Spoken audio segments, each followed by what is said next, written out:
the 19th century, Paris was a city of innovation, a vibrant center of technological advancement, art, and culture. Yet, some of the most unexpected and peculiar innovations came not from the minds of artists or philosophers, but from those working in the mundane world of communication. Amid the chaos of the Franco Prussian War, one of the more surprising developments was the use of giant balloons to carry mail across France. This peculiar chapter of history reveals the lengths to which people would go in their struggle to maintain connections and communication when the regular systems failed. The story begins in 1870, during the siege of Paris, a city under heavy bombardment by the Prussian army. The Prussians had surrounded Paris, cutting off all routes of communication, including the telegraph and the railways. The city was effectively isolated, its people locked inside, and the government did desperate to maintain contact with the outside world. Amid the darkness of this siege, a glimmer of hope appeared high above the city. Floating through the sky, the first balloon post would make its debut. The idea for balloon mail was conceived by a group of engineers and postal workers, led by a man named Jean-Baptiste Goddard. He was an experienced balloonist, having spent years experimenting with hot air balloons for various purposes, but never for something quite as ambitious as sending letters across enemy lines. The balloon post had an immediate practicality. It could soar above the destroyed roads and railways, providing an aerial route for messages to escape the besieged city. It wasn't just an exercise in novelty, it was born out of necessity. By September 23rd, 1870, the first successful balloon flight carrying mail took off from Paris. The balloon, named La Ville de Paris, carried approximately 300 letters to the French town of Tours, a city that had remained outside the range of Prussian forces. This first flight was a success, and it was soon followed by many others. Over the next few months, an entire fleet of balloons would rise into the sky, defying the Prussian forces below and connecting Parisians with the outside world. At first glance, it seems like an eccentricity, balloons lifting off from a war-torn city carrying nothing more than letters and parcels. But the reality of this system was much more intricate and full of challenges. The weather conditions were far from ideal for balloon travel. Winds, rain, and fog made navigating these giant, cumbersome airships a constant struggle. Despite the vastness of the skies, a balloon's flight path was not a simple thing to control. Yet, despite these difficulties, the balloon post system continued to operate. The operation was not without its complications. For one, the mail had to be carefully packed. Since the balloons were not designed for carrying large cargo, the mail was often packed in small, waterproof containers that could fit into the balloon's baskets. On some occasions, the mail was stored in tiny capsules that were sewn into the fabric of the balloon itself. These efforts reflected the urgency with which the postal workers and engineers approached the task. Nothing could be left to chance, especially when the fate of the entire communication system of Paris was at stake. But balloon mail wasn't just about sending letters. It was about survival, keeping hope alive for the people inside Paris. Letters and messages carried news, updates from the outside world, and messages of support from loved ones. There was something deeply human about this endeavor, the notion that a giant balloon, defying the Earth's gravity, would carry the voice of a person far away to someone stuck within the city's besieged walls is striking. almost poetic. It painted a picture of resilience, a city unwilling to give up its ties to the outside world. As the days turned into weeks, the number of balloon flights increased. Soon, Paris was dotted with these enormous airborne vessels floating above the city as lifelines for the people below. Yet, as with any innovation born in times of crisis, there were unforeseen problems. One of the most significant hurdles was the reliability of the balloons themselves. Balloonists had to navigate not only the weather, but the danger of Prussian soldiers spotting the balloons and trying to shoot them down. This gave rise to the question, how long could such an unreliable system last? The balloon flights continued to operate for several months, helping to send out thousands of messages, many of which were vital to coordinating resistance movements and the eventual relief of the besieged city. But there remained much uncertainty. Would the balloon post survive the duration of the siege? And if it did, could it be used for more than just wartime communication? As the siege wore on, and the balloons continued to rise and fall, the people of Paris were left to wonder, could this be the future of communication, or was it a temporary solution to an extraordinary problem? Was the balloon post a quirky footnote in history, or something more significant than we realize? And so, we leave off at a crucial moment. Paris was on the brink of collapse, but its residents held out hope, gazing up at the floating balloons above them. Was this innovative form of communication just a fleeting wartime experiment? Would it survive the end of the siege, or would it fall into obscurity, like so many other forgotten ideas of the time? As the siege of Paris continued, the balloon mail system became not only a symbol of resilience, but also a lifeline for those trapped inside the city. What started as a simple experiment in wartime communication soon evolved into a vital part of the survival effort, with more than 60 balloons taking to the skies during the course of the siege. These large, helium filled vessels, each carrying hundreds of letters, were not just means of communication, they were a testament to human ingenuity in the face of adversity. Yet, with each flight, the system encountered new obstacles, some of which threatened to render it unsustainable. By the end of September 1870, the balloon post was in full operation. The logistics were astounding. Every few days, a new balloon would rise from one of the designated launch points in Paris, carrying between 100 and 300 letters. Some balloons were even fitted with special baskets designed to carry other forms of communication, such as newspapers or small parcels. The idea of sending an everyday letter via a hot air balloon was so novel that Parisians began referring to the balloons with affectionate names, often calling them ballons, montes, mounted balloons. The city began to depend on them, with people eagerly awaiting the arrival of the balloons, which would land in prearranged locations outside the besieged city. One of the most important aspects of this system was its ability to connect Parisians with the outside world. For those inside the city, the balloons were more than just a postal service. They were a connection to their loved ones, to the rest of France, and to the world beyond.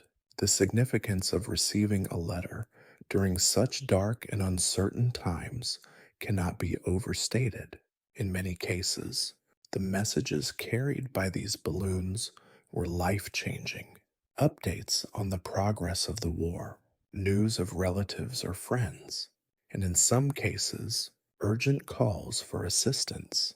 However, as efficient as this system may have seemed on paper, it was far from flawless. The balloons themselves were vulnerable to a variety of challenges. Despite the meticulous efforts of the balloonists, the weather was unpredictable. In some instances, a balloon would be blown off course, drifting far from its intended destination. This posed significant risks. Not only could the balloon go down in enemy territory, but there was also the danger of crashing in rough terrain, where recovery could take days.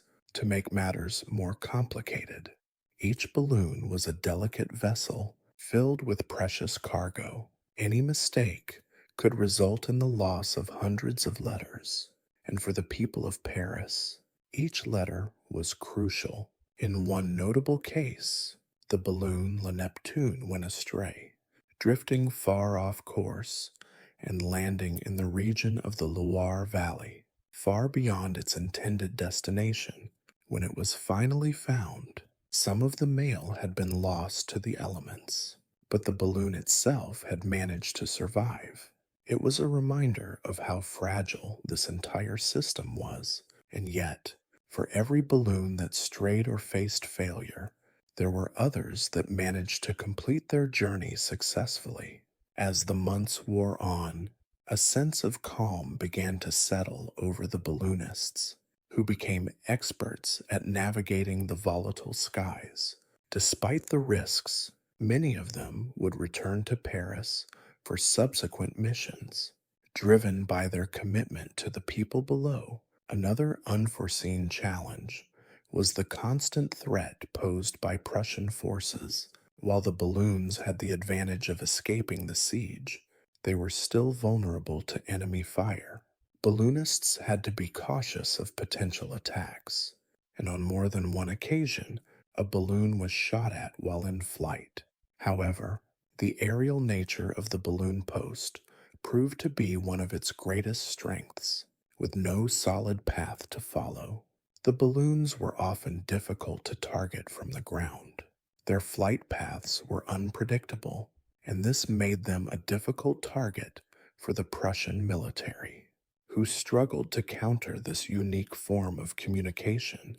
Despite these risks, the balloon post system was a resounding success in terms of its core mission, getting messages out of Paris. By the time the siege ended in January 1871, more than 200,000 letters had been carried by the balloons.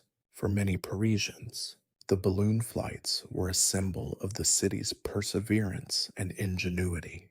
Yet, as the siege lifted and the Prussian forces withdrew, the balloon post system began to fade into history. While the technology behind the balloons would continue to develop in the years that followed, the specific need for balloon mail faded with the end of the war. But what became of this remarkable system once the siege ended? Were there any lasting effects from such an unusual wartime communication effort?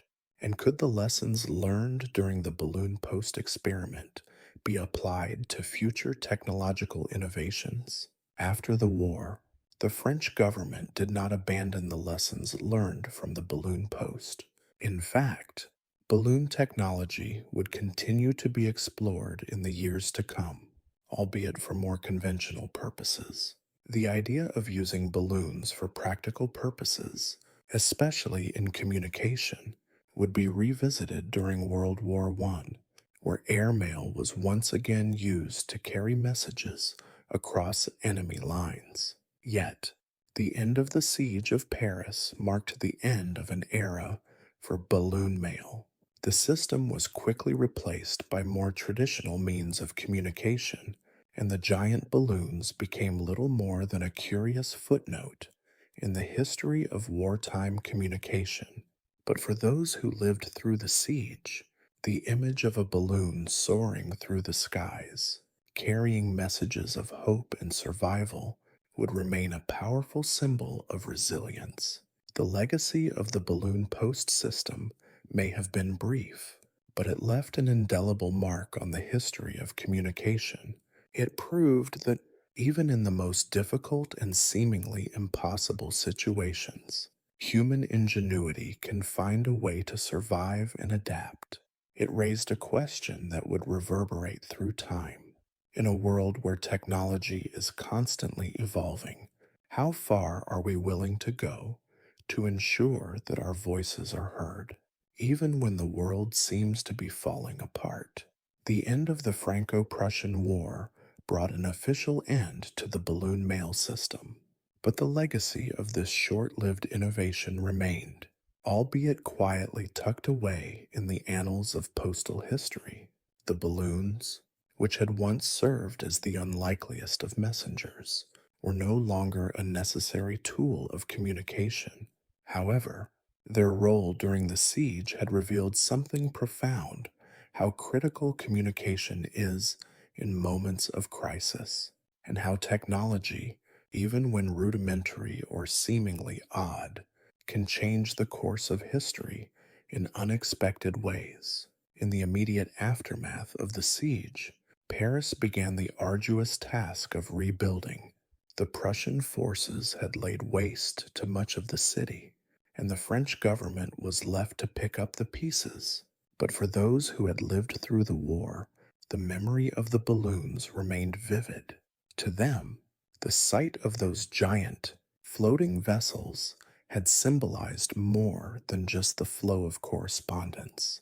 They had been symbols of hope, letters from loved ones, news from the outside world, and the ability to send messages beyond the reach of enemy forces had provided a crucial lifeline for Parisians. Once the war was over and regular communication methods were restored, balloon posts ceased to be a practical solution. However, the concept of aerial mail did not entirely vanish from the public imagination.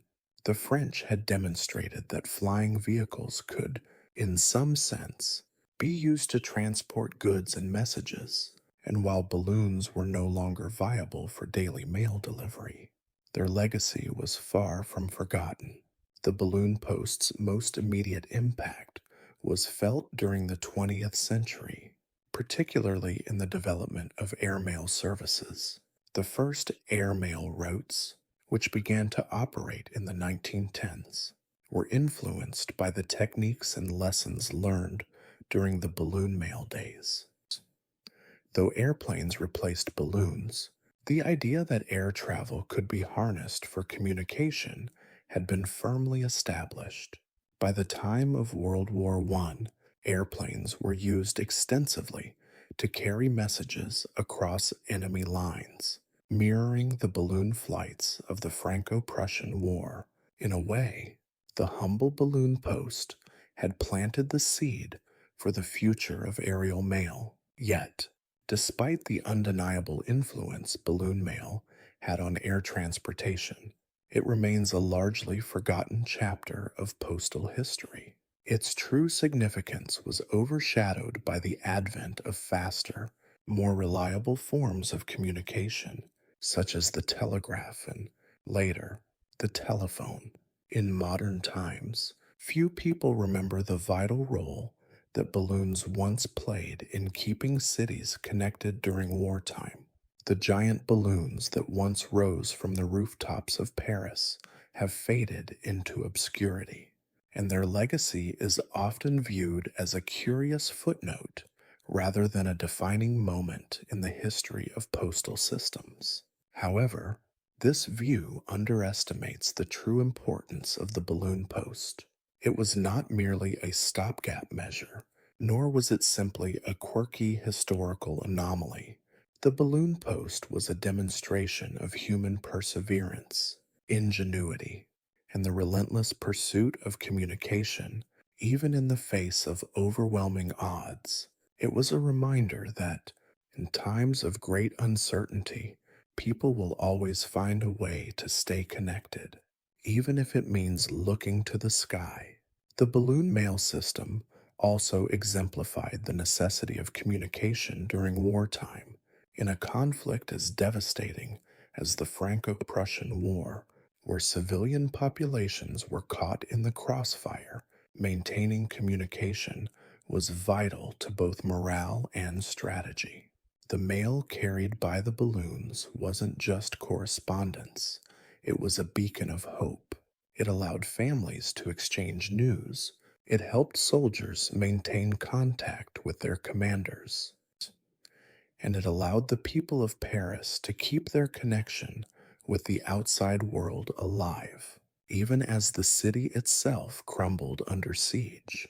The story of the balloon post is a lesson in the resilience of people and the power of technology, even in its most rudimentary forms. While the system may have been replaced by airplanes, radio, and digital communications, the principles behind it, innovation in the face of adversity, and the desire to stay connected are still with us today. It was a fleeting innovation, but in that moment, it was exactly what the people of Paris needed. And in that respect, it remains a testament to the ingenuity and creativity of the human spirit.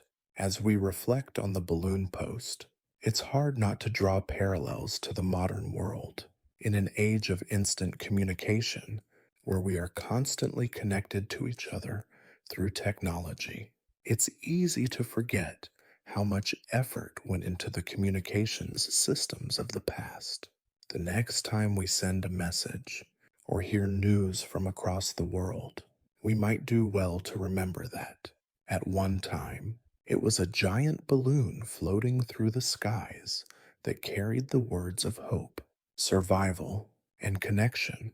In the end, the balloon post serves as a reminder of something we often overlook in our fast paced world. Communication is not just about sending information, it is about the human connections that sustain us, especially when the world around us seems to be falling apart. The history of the balloon post might be one of the boring stories of history, tucked away in the shadow of more dramatic moments. Yet, it's a story that is as meaningful as any, not because of the spectacle of the balloons themselves, but because of what they represented: a fight to maintain connection. Even when the world seemed unreachable, in the early 19th century, Europe was a patchwork of empires, kingdoms, and principalities, each with its own story of power, war, and survival. Among these powers, the Austro-Hungarian Empire stood out as one of the most enduring yet paradoxical entities of the time. With its vast territories spanning Central and Eastern Europe, it encompassed a diverse population that was bound together not by shared ethnicity or language, but by centuries of imperial rule. Yet, as the 1800s wore on, the empire began to show cracks, particularly in its agricultural practices. While many of the major European powers were entrenched in industrialization, the Habsburg Empire lagged behind, relying heavily on traditional methods of farming to sustain its massive population. This situation presented a problem. As the empire expanded, its agricultural output began to feel the strain of a growing population. Unpredictable weather patterns, and outdated farming techniques. But amidst this backdrop of stagnation and struggle, a peculiar phenomenon emerged in the Hungarian plains, one that would come to define an entire generation of peasants and shape the fate of the empire's agricultural future. The year was 1811, and the Austro-Hungarian Empire was experiencing one of the most severe famines in its long history. The Great Famine, as it came to be known, spread across the rural landscapes of Hungary, Galicia, and Transylvania. Crop failures due to a series of unpredictable weather events, combined with the continuing threat of Napoleonic Wars and the upheaval of the Congress of Vienna, created a perfect storm for the agricultural crisis. For the peasant class, these challenges were compounded by outdated methods and oppressive taxation. In the Hungarian plains, a group of peasants, mostly farmers who had lived and worked on the land for generations, faced an unimaginable burden. They struggled to feed their families while enduring ever increasing demands from the central imperial authorities. But the Habsburg monarchy had a plan. The imperial government, led by Emperor Francis I, sought to alleviate the pressure on the agrarian economy by implementing what would become known as the Habsburg Iron Harvest. This was not an agricultural revolution, nor was it a grand plan to modernize the empire's farming methods. No, the Iron Harvest was a desperate measure born from the belief that agricultural collapse could be mitigated not by improving farming techniques, but by organizing peasants into forced labor brigades to harvest grain in areas that were most at risk. The idea was that these workers would be able to extract more from the land than was previously thought possible. The work was grueling, the pay was minimal, and the risk of disease, injury, and death was high. The task was overwhelming. In an empire that stretched from the Czech lands in the north to the Dalmatian coast in the south, there were vast tracts of land that were untended, and that needed immediate attention. The iron harvest sought to mobilize the peasantry, using their labor as a last-ditch effort to stave off famine. But the reality was more complex than the Habsburg officials had envisioned. The peasants, many of whom had been burdened by years of exploitation, were resistant to being pressed into service for the imperial state. As a result, the harvest became not just a struggle against nature, but a struggle against the very system that had caused the hardship in the first place. Peasants were forced to work in the fields under harsh conditions, and the government's intervention came with a heavy price. With an already underfed and exhausted population, the workforce was weakened further, and the productivity of the harvest was often much lower than anticipated. Despite the best efforts of the imperial authorities, many areas were still unable to meet the agricultural demands of the empire, resulting in mass starvation in some regions. The government's response to this was more aggressive. In areas where the harvest was the most critical, the Habsburg military was called upon to enforce labor. Soldiers would patrol the countryside, ensuring that peasants complied with the harvest orders. The idea was that this iron-handed approach would guarantee the completion of the harvest, no matter the cost. Yet, this militarization of agriculture only served to alienate the peasantry further. What had been intended as a last resort effort to alleviate famine had become another layer of exploitation and resentment.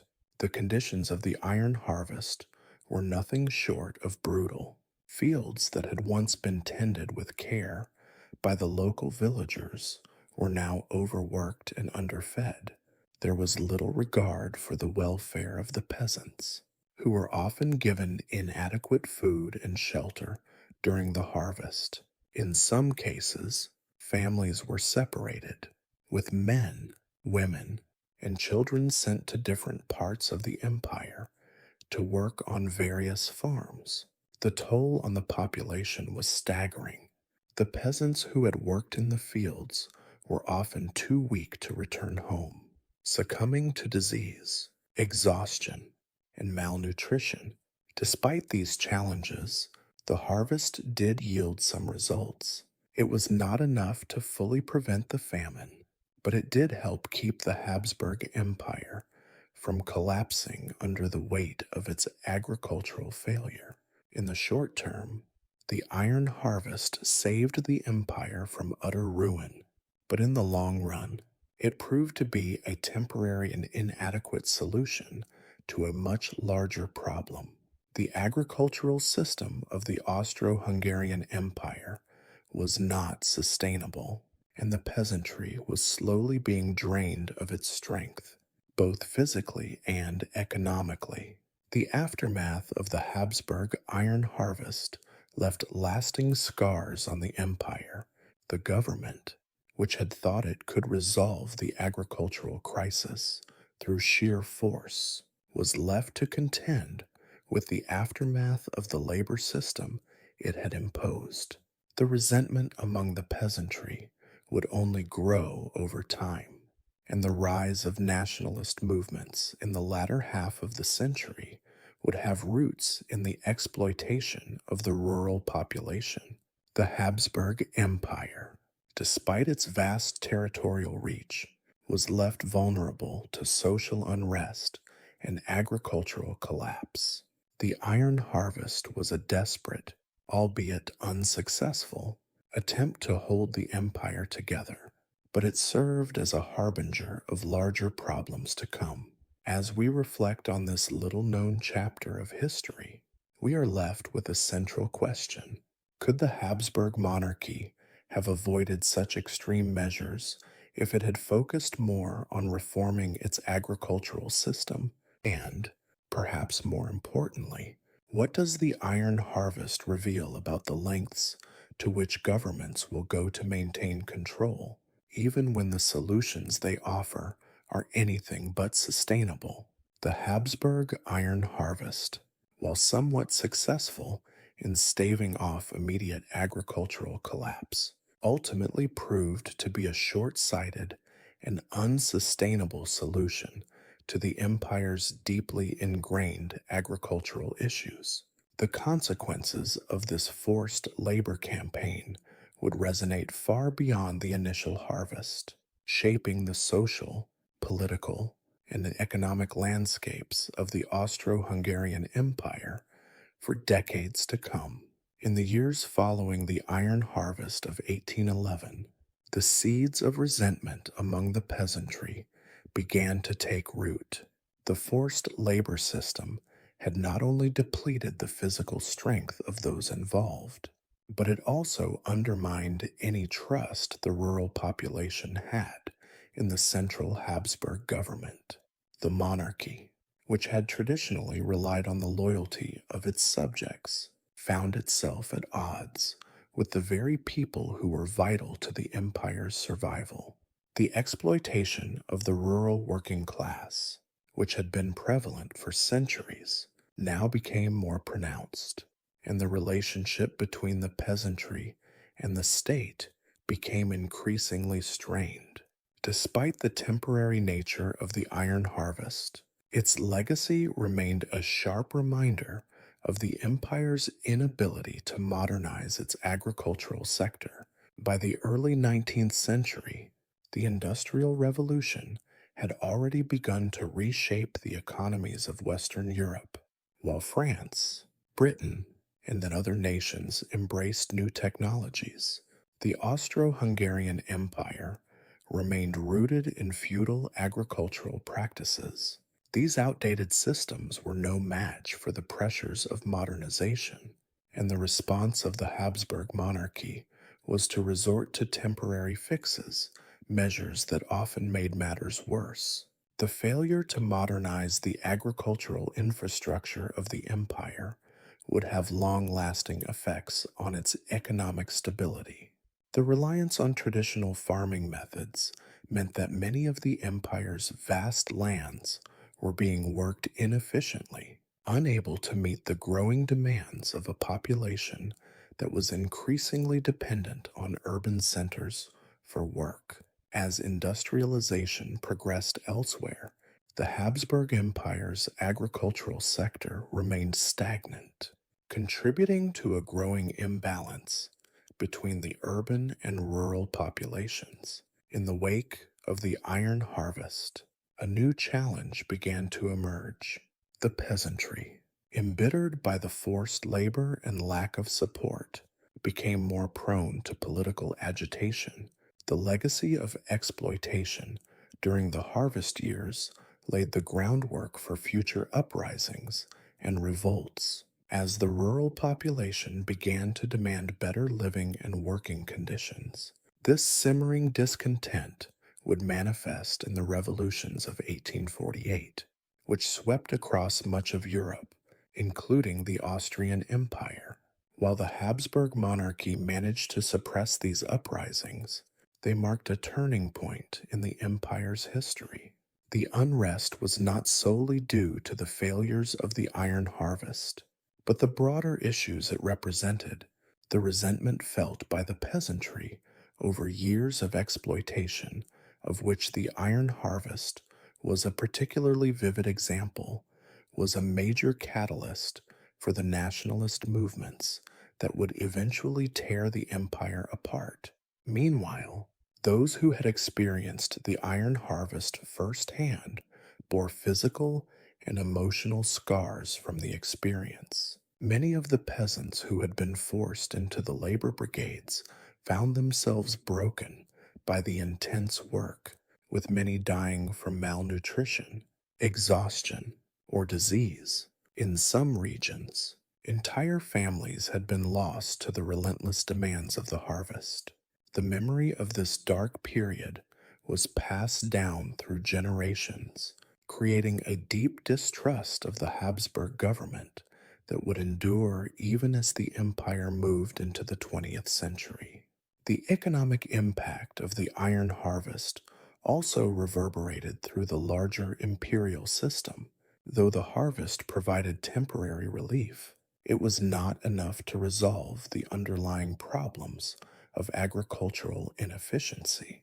The empire's dependence on traditional farming methods meant that there was little room for innovation, and the peasantry remained shackled to an outdated system that could not feed the growing demands of modernity. In the long run, this contributed to the economic stagnation that plagued much of the Austro-Hungarian Empire in the decades following the harvest. In the 1840s and 1850s, as the Industrial Revolution swept across Europe, the empire's inability to modernize its agricultural sector became even more apparent. The rising industrial economy of other European nations had shown the vast difference in productivity between agrarian economies and those based on industry. The Habsburgs' failure to modernize agriculture contributed to the empire's eventual fragmentation and the rise of nationalist movements in the latter half of the 19th century. The experience of the iron harvest, though forgotten by most in the larger scope of history, had profound implications for the empire's future. The failure to address the root causes of agricultural inefficiency and the decision to implement such a brutal, militarized response to food shortages showed the limitations of the monarchy's power.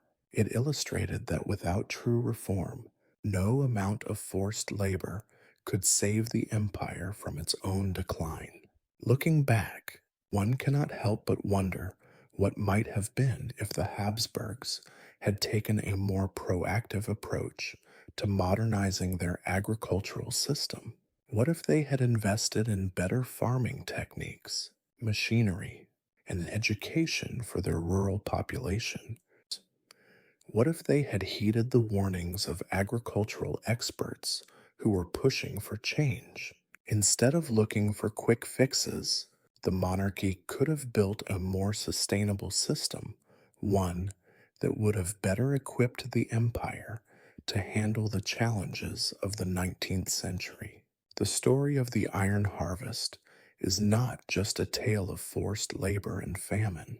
It is a reflection of a larger issue that plagued the Habsburg Empire, its inability to adapt to the changing world around it. The legacy of this tragic episode in history serves as a reminder that the solutions to great problems are rarely simple. More often than not, the short-term fixes leave behind long-term consequences, and those who suffer the most are the people who are least able to change their circumstances.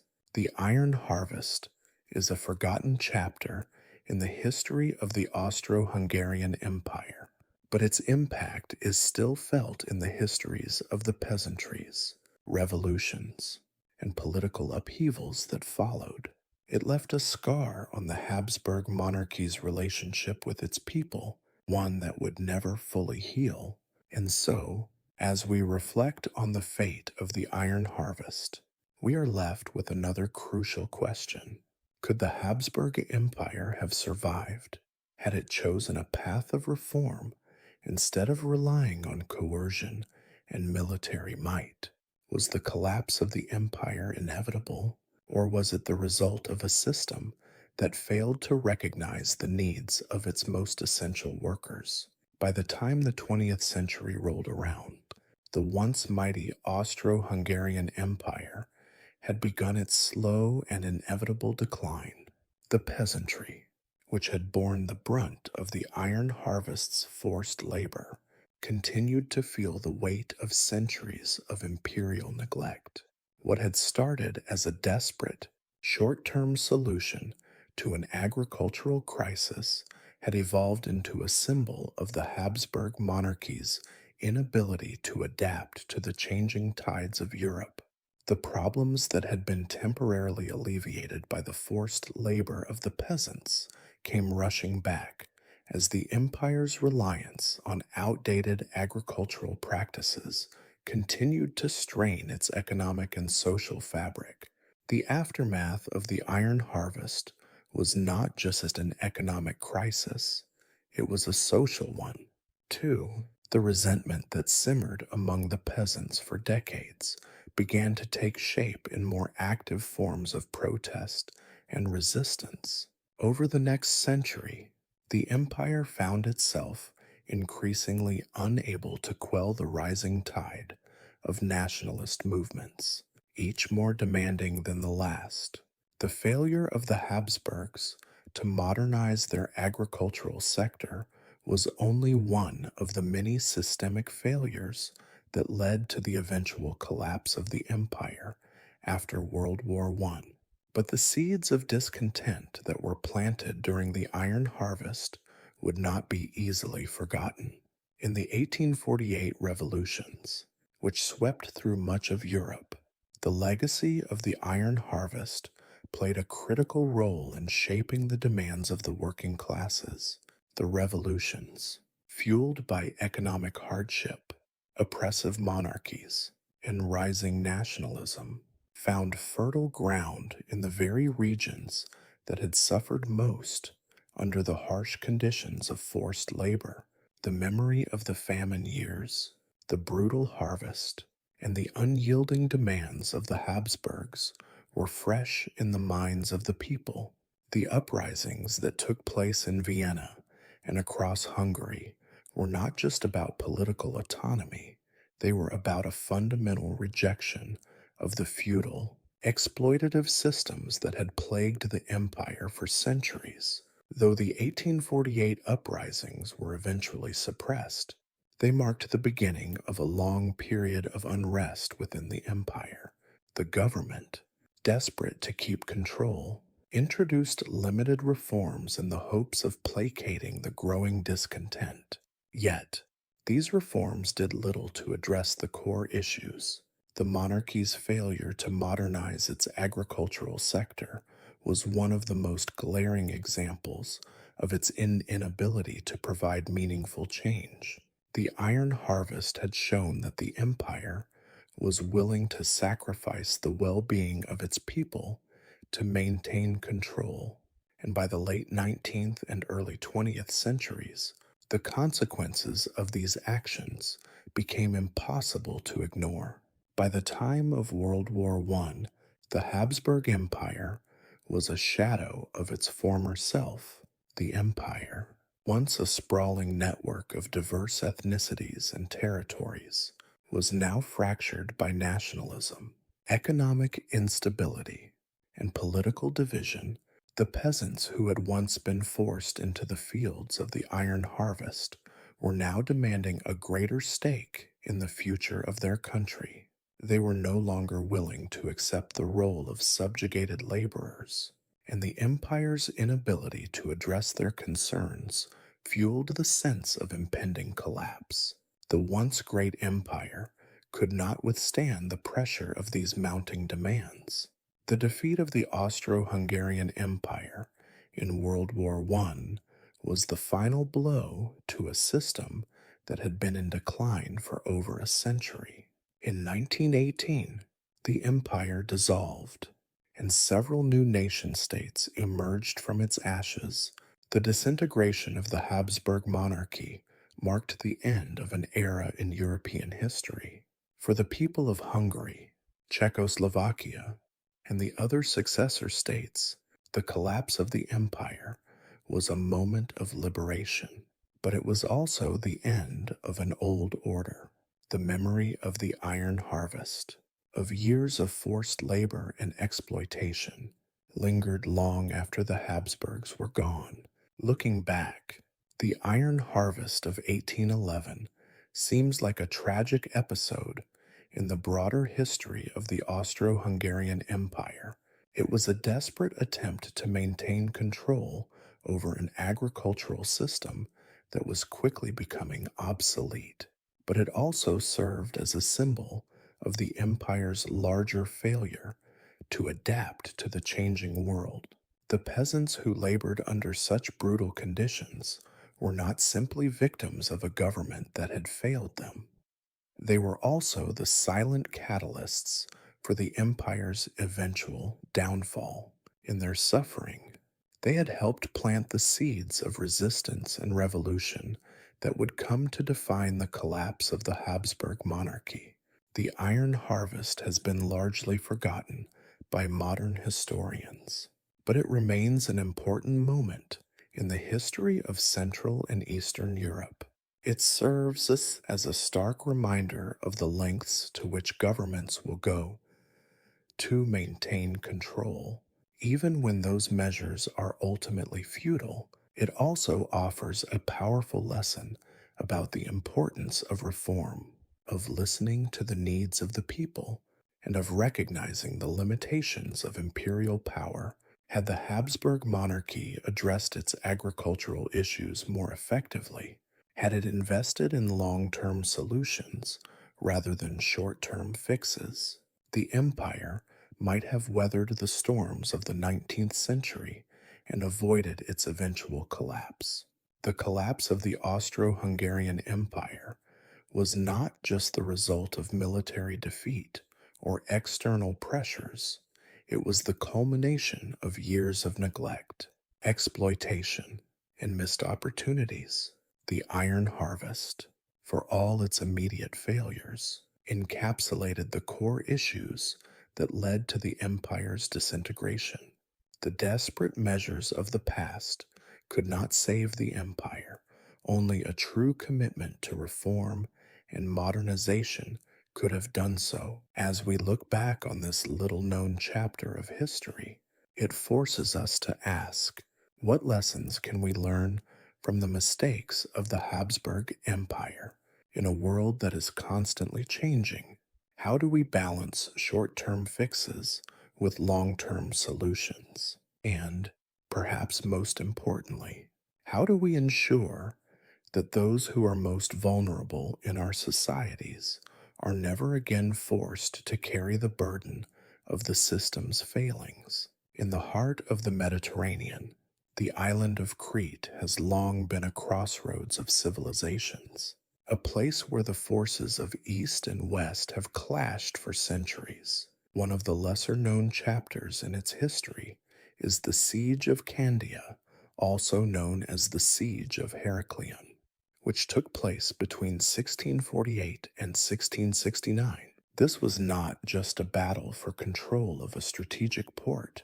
It was a protracted and harrowing struggle that marked the end of an era of Venetian rule on the island. The city of Candia, today known as Heraclion, stood as the last stronghold of Venetian power in Crete, and the siege was a testament to the resilience of its defenders.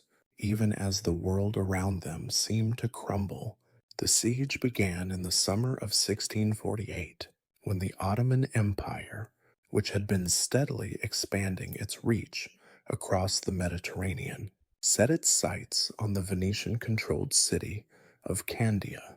At the time, Candia was a prosperous, fortified city, one of the most important in the Venetian Republic's vast maritime empire. It was also a symbol of Venetian influence in the eastern Mediterranean.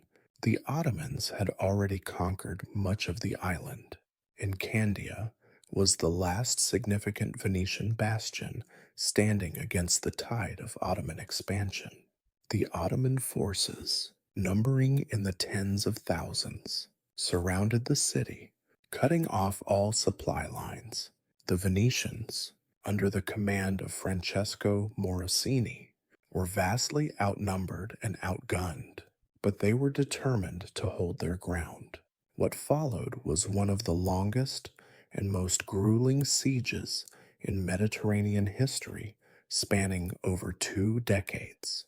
The defenders of Candia, made up of Venetian soldiers, local Cretan fighters, and a handful of mercenaries, managed to hold off the Ottomans for years, despite suffering from starvation, disease, and constant bombardment. From the beginning of the siege, it was clear that the odds were stacked against the Venetians.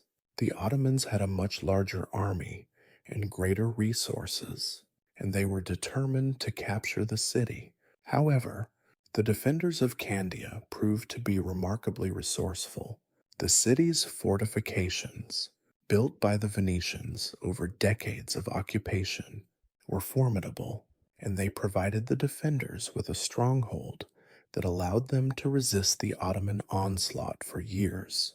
The defenders used every trick they could think of to repel the attackers, from digging tunnels to create surprise attacks, to launching incendiary devices at the Ottoman encampments.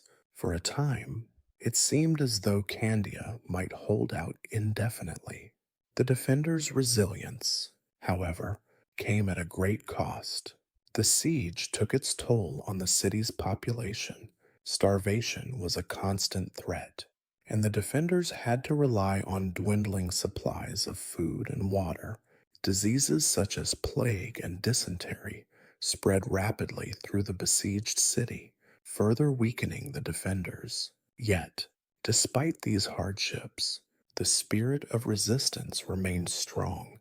Candia's defenders were motivated not just by loyalty to Venice, but by a deep sense of pride and determination to protect their homes and families. For many, the fall of Candia would not just mean the loss of a city, it would mean the end of an era of Venetian influence in the Mediterranean. As the siege wore on, the Venetians were forced to make difficult choices. Their ability to maintain the defense was slowly eroded by the lack of reinforcements from Venice, and the Ottomans, with their vast resources, were able to build increasingly sophisticated siege weapons. The city's fortifications, which had once seemed impregnable, were gradually breached. Yet, despite the mounting pressure, the defenders of Candia continued to resist. The Venetians were not just fighting a foreign enemy, they were also fighting for the legacy of their republic, and the prospect of surrender was unimaginable. The question that loomed over the defenders of Candia was a simple one. How long could they hold out? Would reinforcements ever come? Or was this siege simply a matter of time? As the years passed, it became clear that the siege of Candia was not just a military struggle, it was a test of endurance and willpower. The defenders, though outnumbered and outgunned, continued to fight, and their resistance became a symbol of defiance against Ottoman expansion. But as the siege stretched on, the defenders could not help but wonder, how much longer could they endure this prolonged struggle? Would Venice, battered by its own internal struggles, ever be able to come to their aid, or would they be left to face the Ottomans alone until the city fell into ruins? The Ottomans, meanwhile, were faced with their own challenges. Despite their overwhelming numbers, They had not been able to break the Venetians' will. They too began to wonder how much longer they could maintain the siege. Would this battle, which had already dragged on for years, ever come to a close? Or would it go on for decades, a never ending war of attrition? As we pause at this critical juncture in the story, we must ask, could the defenders of Candia have done anything differently? Was there a way to break the siege? Or was the fall of the city inevitable? And what does the prolonged nature of this struggle tell us about the nature of war itself? How wars of attrition wear down not just armies, but the very spirit of those involved. As the years dragged on, the siege of Candia became a bitter, grueling contest of endurance. By the early 1660s, the Venetian defenders, though still determined, were beginning to realize that their situation had become increasingly desperate. The once strong fortifications of the city, which had held out against numerous attacks, were now showing signs of wear, their walls battered by years of cannon fire. Yet, it was not just the physical strength of the city that was faltering. It was the will of the defenders that was being tested to its breaking point. The Ottomans, though stretched thin by the prolonged siege, continued to bolster their forces, bringing in fresh troops and resources from across the empire. The pressure they placed on Candia was relentless, and the defenders had no respite. The Venetians had been cut off from reinforcements for years, and the once vibrant trade routes that had sustained the city's economy were now severed. Starvation, disease, and despair took their toll on the besieged defenders. For the people of Candia, the daily struggle to survive had become a way of life. Yet, even in the face of extreme adversity, there were moments of remarkable resilience. The defenders were able to maintain morale through small victories, whether it was a successful counterattack or the sight of Ottoman troops retreating after a failed assault. But such victories were few and far between. The balance of power was tipping in favor of the Ottomans. One of the key turning points in the later years of the siege came in 1667, when the Ottomans launched their most formidable attack yet. With a more sophisticated array of artillery and siege weapons, they launched a concerted effort to breach Candia's walls. For the defenders, the possibility of the city falling had become an ever-present fear. They knew that their time was running out. But even as the walls were breached and the Ottoman forces began to advance within the city, the Venetians refused to surrender. Their leadership, led by Francesco Morosini and a handful of dedicated commanders, continued to rally the troops and civilians alike. The Venetians understood that their resistance was no longer just about Candia. It had become a symbol of Venetian strength and resilience in the face of overwhelming odds. But as the Ottoman forces tightened their grip on the city, the defenders realized that their ability to hold on was quickly diminishing. What had once been a proud, fortified city was now a shell of its former self. The once sturdy walls were reduced to rubble. The people of Candia, once proud of their Venetian heritage, were now exhausted, and many had perished. Disease ravaged the population, and the supply of food and water had dwindled to dangerously low levels. Yet the defenders, motivated by a sense of duty and determination, continued to hold the line. In the face of such adversity, the city's spirit refused to break. However, as the months turned into years, it became clear that the defenders could not sustain this fight indefinitely. Supplies were now almost completely exhausted, and the city was a shadow of its former self. With each passing day, The defenders grew weaker, and the Ottomans grew stronger. The siege had lasted for over 2 decades, and the question was no longer if the city would fall, but when, in 1669, after years of futile resistance, the Venetian defenders were faced with an agonizing decision. With the Ottomans poised to take full control of the city, the defenders were offered terms of surrender. The Venetians, though reluctant, knew that the fall of Candia was inevitable. The siege had gone on long enough, and the cost of continued resistance was simply too high. The terms of surrender were negotiated, and on September 6th, 1669, the Venetians reluctantly agreed to allow the Ottomans to enter the city. The defenders were permitted to leave unharmed. But Candia was lost forever. The city was formally handed over to the Ottomans, marking the end of Venetian rule in Crete.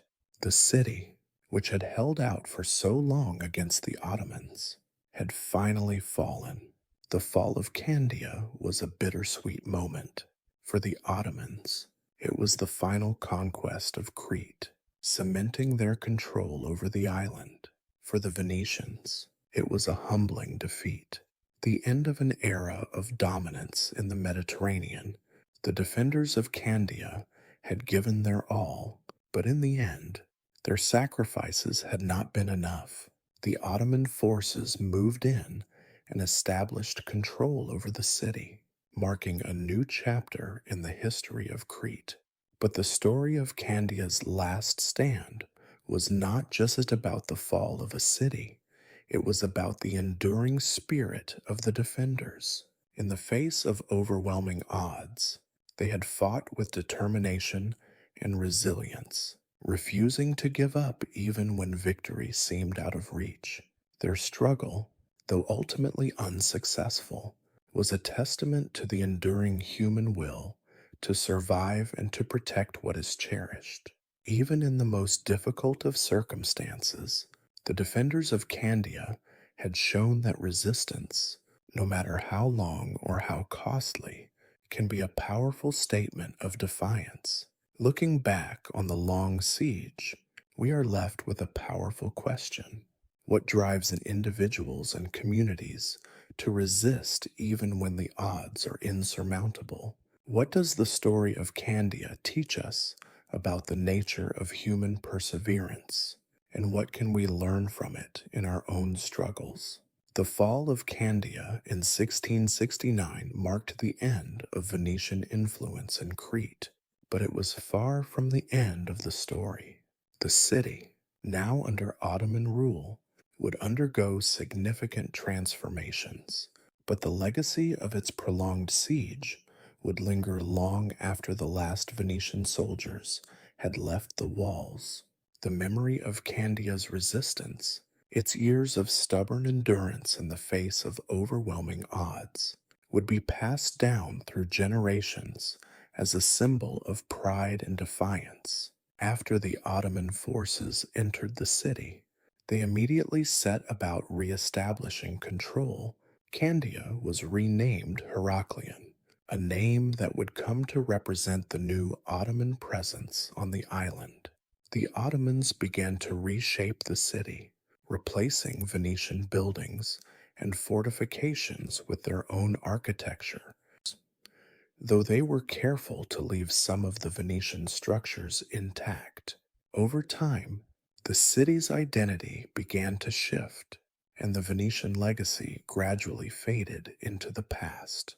Yet, despite the apparent finality of the Ottoman conquest, the spirit of the city's defenders lived on in the collective memory of its inhabitants. The sacrifices made by the Venetians, the months of desperate defense, and the resilience shown during the siege became a powerful part of the cultural fabric of Crete. Even as Ottoman rule became entrenched, the tale of Candia's stand continued to inspire future generations. The city's defiance became part of a broader narrative of resistance against foreign domination, a theme that would reemerge in later struggles for independence on the island. For the Ottomans, the conquest of Candia represented the completion of their long campaign to subdue the entire island of Crete. However, their victory came at a high cost. The siege had taken over 2 decades, and the Ottoman forces had suffered significant casualties. Despite their victory, the Ottomans found that the conquest of Crete was not a simple matter of military occupation. It was a complex and ongoing process of integrating the island into the broader Ottoman Empire. The Venetian defenders, though ultimately defeated, had managed to delay the Ottomans' control of Crete for a generation. In doing so, they had bought time for the local Cretan population to witness the rising power of the Ottoman Empire, but also to witness their own cultural resilience. The siege's long duration meant that many Cretans, particularly those who had witnessed the events firsthand, understood the cost of both war and resistance. The siege was not just a story of Venetian defense, but of the ongoing cultural and political struggles on the island, struggles that would continue for centuries to come. Over the decades that followed the fall of Candia, the Ottoman Empire would face growing unrest on Crete. Though the island was firmly under Ottoman control, there were periodic uprisings and resistance movements, many inspired by the memory of the siege. The notion that Candia had held out for so long against the Ottomans became a rallying cry for those who sought to challenge Ottoman rule. The defenders' efforts were not in vain, as their resistance sowed the seeds of future movements for autonomy and independence. The last stand of Candia also had broader implications for the Venetian Republic, whose power in the eastern Mediterranean was in decline. The loss of Crete was a significant blow to Venetian prestige and influence. Though Venice would continue to exist for another century, the fall of Candia signaled the end of its position as a dominant maritime power. The island of Crete, which had long been a jewel in the Venetian crown, was now lost, and with it went much of Venice's control over trade routes and military influence in the Mediterranean. For Venice, the loss of Candia was also a lesson in the changing nature of warfare. The prolonged siege was a testament to the power of perseverance and the importance of fortifications and naval supremacy. But it was also a reminder of the limitations of even the most well-defended city when faced with overwhelming resources and sustained pressure. Candia's defenders had done their best, but in the end, it was the sheer size and resilience of the Ottoman Empire that proved insurmountable. As we reflect on the long siege of Candia, we are left with a number of questions. What is the value of resistance when the odds are overwhelmingly stacked against you? What does it mean to fight for something greater than yourself, even when the outcome is uncertain? The defenders of Candia, whether they knew it or not, were fighting not just for their city or their nation, but for an idea, the idea that even in the darkest of times, the human spirit can endure. The story of Candia, though often overshadowed by more famous sieges in history, is a powerful reminder that every conflict, no matter how small or seemingly insignificant, has its own lasting impact. The defender's resistance, even in the face of defeat, speaks to the resilience of the human will and the enduring importance of cultural memory. The city may have fallen, but the spirit of Candia lived on in the hearts of its people, inspiring future generations to continue the fight for freedom and self-determination. And so, we are left with the reflection, What drives a city, a people, or even an individual to hold on so fiercely, even when all seems lost? Can we, in our own struggles, find the same courage and resolve that the defenders of Candia demonstrated in the end? Their story serves as a testament to the power of perseverance in the face of seemingly insurmountable odds. The 17th century in England was a time of tremendous political upheaval. The English Civil War, which began in 1642, pitted King Charles against Parliament, ultimately resulting in the king's execution and the temporary establishment of the Commonwealth under Oliver Cromwell. Amidst the chaos of battle and political struggle, something extraordinary was taking root in the English countryside, a movement that, despite its radical nature, would remain largely forgotten by history. This was the movement of the Diggers, a group of agrarian radicals who sought to transform society by reclaiming land and redistributing it to the common people. The Diggers were not the first or the last group to challenge the existing social order in England, but they were among the most ideologically radical. Their philosophy was grounded in the belief that the land should not belong to the rich and powerful, but should be shared by all. They rejected the hierarchical structure of English society, which was deeply entrenched in land ownership, and sought to create a new kind of community based on collective farming.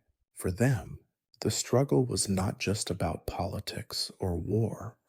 It was about the very nature of land ownership and who had the right to access and use it. The roots of the Digger movement can be traced back to the turmoil of the English Civil War, as the conflict raged between the Royalists and Parliamentarians. The English countryside was increasingly ravaged by both armies. Towns and villages were burned, and farmland was left desolate. For the rural poor, this devastation only deepened the hardships they already faced, but it also created an opportunity for change. As the traditional social structures began to crumble, many peasants and laborers began to question why they should continue to live under the thumb of wealthy landowners who held vast estates. The war provided the catalyst for a broader examination of social justice, equality, and the distribution of land. In 1649, at the height of the civil conflict, a small group of radicals, inspired by the ideas of social reformers such as Thomas More and Gerard Winstanley, began to take action.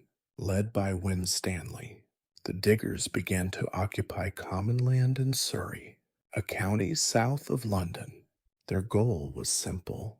They wanted to establish a collective farm where anyone, regardless of status or wealth, could work the land and share its produce. Their actions were both symbolic and practical by occupying land that was traditionally reserved for the wealthy. They hoped to challenge the very idea of private land ownership. The Diggers were not simply a bunch of idealistic dreamers.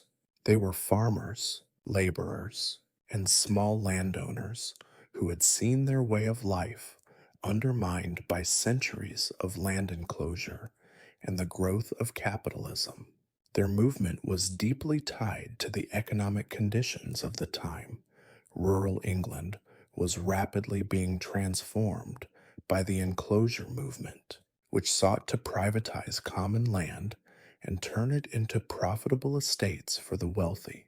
This forced many peasants off the land they had traditionally farmed, leaving them destitute and homeless. For the Diggers, this was a profound injustice.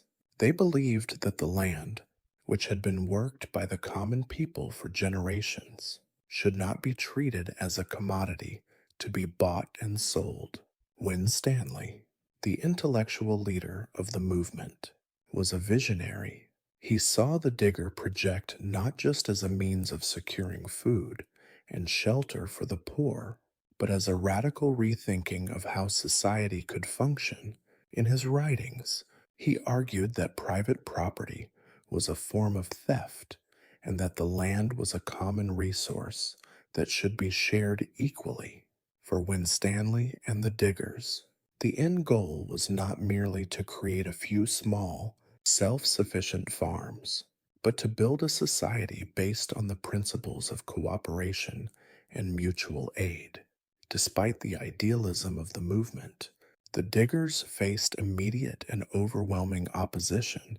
The wealthy landowners, many of whom were also active in Parliament, were not about to allow this radical challenge to their property rights to go unchallenged.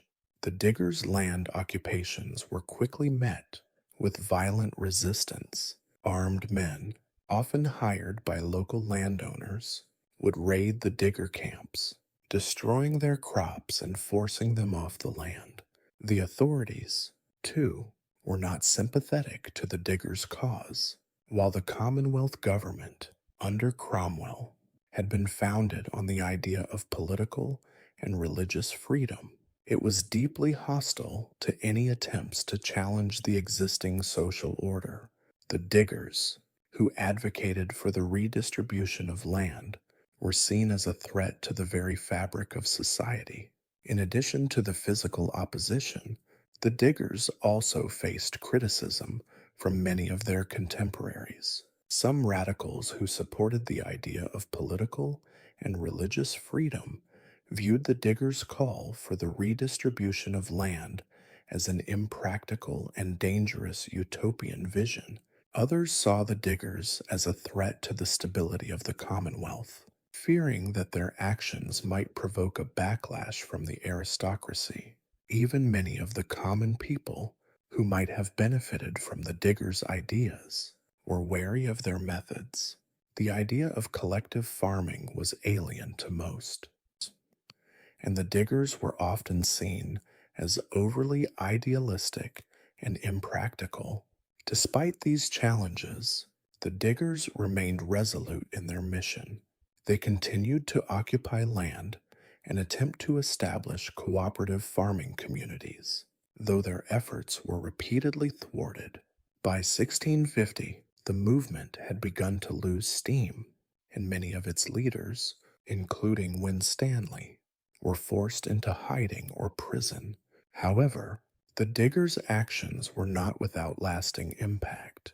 They laid the groundwork for future movements that would challenge the inequities of land ownership, and their ideas about collective farming and the abolition of private property would influence later socialist and communist thinkers. Looking back, the story of the diggers is one of those forgotten revolutions that never fully realized its potential. The movement may have been crushed, but its ideals lived on. In many ways, the diggers were ahead of their time, proposing a radical vision of social and economic equality that would not be widely embraced until much later. The diggers' emphasis on land as a common resource, rather than a commodity to be owned, would resonate with future generations of radicals, from the levelers to Karl Marx. As we consider the legacy of the diggers, we are left with a powerful question.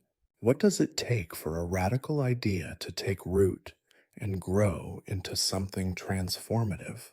The diggers' vision of a more equitable society based on collective land ownership may have been crushed in their time, but their ideas remain a part of the broader tradition of social and economic justice movements.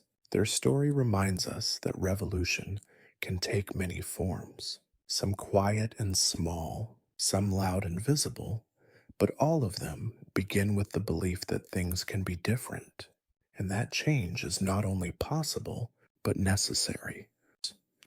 Though the digger movement was ultimately short lived, its ideas continued to reverberate through the centuries, quietly influencing future generations of radical thinkers and social movements. By the mid 1650s, The diggers had been driven from their land occupations, their communities scattered, and many of their leaders imprisoned or forced into exile. The movement had lost its initial momentum, but its core ideas remained alive in the minds of the disenfranchised. The diggers' message that land should be shared for the common good rather than hoarded by the wealthy was too powerful to be easily forgotten. The immediate aftermath of the digger movement saw the rise of more conventional forms of political action in England. The Commonwealth government, under Oliver Cromwell, focused on stabilizing the nation after the chaos of the Civil War, while suppressing any movements that threatened the status quo. The Diggers, though ideologically influential, had no place in Cromwell's vision for the future of England. Their calls for land redistribution were seen as impractical in the context of the nation's political priorities, and their challenges to property rights were viewed as dangerous. However, the Digger ideals were not easily extinguished. In the wake of the Digger movement's collapse, a new wave of agrarian reformers began to emerge, building on the foundation that Winstanley and his followers had laid. While the immediate political climate of the 1650s and 1660s was inhospitable to the Diggers, their ideas found a fertile ground in the centuries to come. One of the most significant ways in which the Diggers' ideas would persist was through the influence they had on later movements advocating for land reform and social justice. In particular, their emphasis on collective land ownership and the rejection of private property would be echoed in the work of 19th century socialists and communists, most notably Karl Marx and Friedrich Engels. The Diggers were not directly connected to the socialist movement, but their critiques of private property and their vision of a more equitable society found a resonance in the revolutionary ideals of the 19th century. In the 19th century, as industrial capitalism began to reshape Europe, the question of land ownership became even more pressing. The rise of factory work and urbanization had left many people displaced from the rural lands that had once been their livelihood. The agrarian roots of the Digger movement provided an early critique of the new economic order, which was increasingly concentrated in the hands of a few wealthy landowners and industrial capitalists. Their ideas about land reform were echoed in the labor movements that emerged throughout Europe, particularly in countries like England and France, where the Industrial Revolution had created stark inequalities between the rich and the poor. By the mid 1800s, the Diggers' ideas found new life in the broader context of socialist thought. Though their specific calls for the abolition of private land ownership were not universally accepted, their critique of the existing system of land distribution continued to resonate with those advocating for a more just and equal society. Figures like the English socialist Henry George would later build on the Diggers' call for land reform, advocating for the nationalization of land in order to ensure that its benefits were shared by all. The idea that land should be a communal resource rather than a private commodity was not limited to England. It gained significant traction in other parts of Europe and even in the United States, where land redistribution became a central issue during the 19th century. The Diggers' radical vision, though rejected in their time, would continue to influence debates over land ownership, wealth distribution, and the rights of the working class for generations.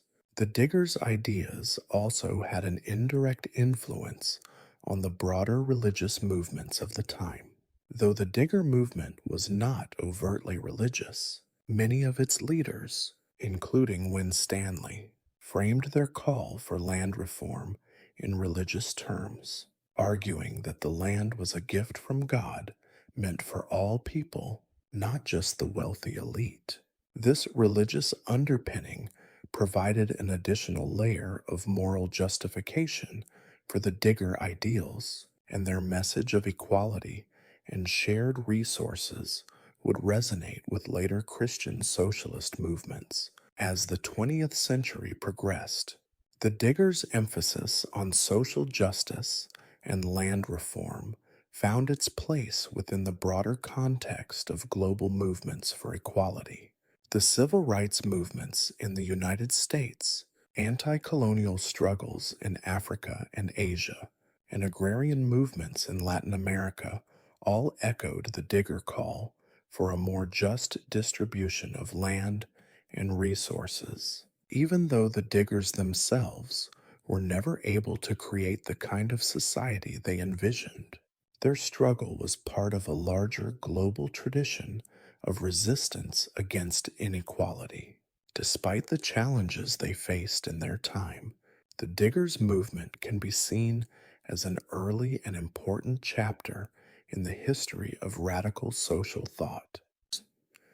Though they did not succeed in their immediate goals, their critique of land ownership and their vision of a more equitable society paved the way for future movements that would seek to challenge the structures of power and wealth.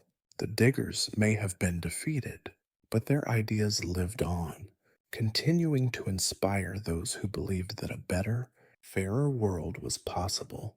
As we reflect on the legacy of the Diggers, we are left with a powerful question. What is the value of an idea whose time has not yet come? The Diggers' ideals may have been too radical for their era, but their call for justice, equality, and shared resources remains deeply relevant today.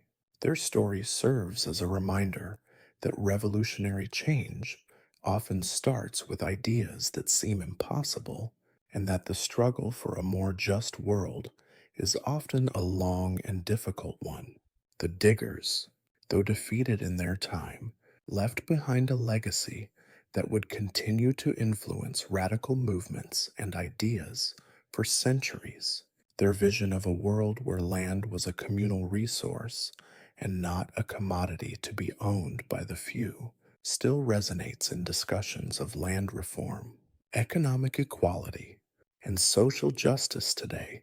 While their immediate goal of widespread land redistribution was not achieved, the principles they advocated for would form the ideological backbone of many future movements, particularly in the 19th and 20th centuries. After the Diggers were effectively crushed by local landowners, the Commonwealth government, and the church, their movement faded from public consciousness for a time. But the key ideas of the Diggers, a radical critique of private property and the notion of land as a shared communal resource, didn't disappear. They quietly simmered beneath the surface, inspiring later generations of radicals, from the Chartists in England to early Marxist thinkers, to more contemporary social movements advocating for land justice. In the early 19th century, as industrial capitalism continued to grow, the issue of land ownership became increasingly urgent. The rapid urbanization of Europe meant that more and more people were displaced from the countryside, and land, which had once been the foundation of rural life, became a commodity in the hands of an increasingly powerful and wealthy elite. The Digger call for land redistribution found resonance with figures like Henry George, whose economic philosophy called for a single tax on land to ensure its benefits were shared more equitably. Though George's ideas were not exactly the same as the Diggers, they echoed the same concern for land as a common resource. The Diggers' vision also influenced the broader socialist movements that arose in the 19th century. Figures like Karl Marx and Friedrich Engels, though not directly descended from the Digger movement, argued for the abolition of private property and the redistribution of resources. Marxist thought, which became the foundation for much of the socialist and communist movements, was steeped in a critique of the capitalist system of land ownership and its unequal distribution of wealth. Though Marx and Engels were more focused on the Industrial Revolution and the struggles of the urban proletariat, the agrarian roots of the Digger movement were still deeply influential. The impact of the Diggers also extended to the religious sphere. Their radical ideas were, in part, rooted in Christian theology, with Winstanley and other Digger leaders invoking the Bible as a moral justification for their actions. They argued that the land was a gift from God, meant to be shared equally among all people, not hoarded by the wealthy. This religious justification for land reform inspired later Christian socialist movements, which sought to align Christian values with the struggle for social justice. Figures like Leo Tolstoy in Russia, who embraced Christian anarchism, were influenced by the same religious principles that had motivated the Diggers centuries earlier. The Digger movement's focus on communal living, shared resources, and land reform also found resonance in the early 20th century with the rise of movements advocating for agrarian reform in Latin America, Africa, and Asia. In the wake of decolonization, many newly independent nations grappled with the question of how to redistribute land from colonial landowners to the indigenous people who had been dispossessed. The Digger philosophy of shared land ownership, though never fully realized, offered a model for those fighting for land rights in the global South. It reinforced the idea that the struggle for social justice is, in part, a struggle for control over the land. The Digger movement's ideological legacy is also evident in the contemporary discussions around environmental justice and sustainable agriculture. In today's world, where issues of climate change, land use, and wealth inequality are increasingly urgent, the Digger call for land to be shared and protected for the common good has gained renewed relevance. Movements advocating for land restitution, particularly among indigenous communities, often draw from the Diggers' radical critique of private property and the need for collective stewardship of the land. The Diggers' struggle, though ultimately unsuccessful in its immediate aims, serves as an early example of how radical ideas can inspire broader movements for social and economic justice. Their focus on land as a common resource rather than a commodity to be exploited for profit challenges the fundamental assumptions of modern capitalism and provides a vision for a more equitable society. In a world where vast inequalities continue to exist, the Digger ideals offer an alternative model of economic and social organization that is still worth considering. The legacy of the Digger movement is not just about land reform, it's about the persistent struggle for justice, equality, and the shared good. Though they may have been defeated in their time, the ideas they espoused continue to influence movements for social change today. Their story reminds us that even in the face of overwhelming opposition, even when the forces of power and privilege seem insurmountable, radical ideas can still make a lasting impact. As we reflect on the legacy of the Diggers, we must ask, what can we learn from their vision of a more just and equitable society? How can their ideals continue to inspire us in our own struggles for land, for justice, and for a more sustainable world? On a cold December morning in 1872, a ship was spotted drifting aimlessly in the Atlantic Ocean off the Azores. The Mary Celeste, a merchant ship, had been sailing from New York to Genoa, Italy, with a cargo of denatured alcohol. Its discovery, however, was not one of routine navigation. It was a mystery that would baffle sailors, investigators, and historians for generations. There was no sign of life aboard. The ship's crew, cargo, and passengers had disappeared without a trace, and the ship itself was left untouched, still seaworthy and floating on its own unmanned, yet fully intact. The Mary Celeste had set sail from New York City on November 7th, 1872, under the command of Captain Benjamin Briggs, a seasoned mariner. He was accompanied by his wife, Sarah, and their 2-year-old daughter, Sophia, as well as a crew of 7 men. The ship had made its way through calm waters at first, and there were no signs of distress. The weather was reported to have been good, and there had been no indication of any issues with the ship or its voyage. The Mary Celeste was a solid, reliable vessel built for long-haul journeys across the ocean. But something went terribly wrong on December 5th, 1872, nearly a month into the journey.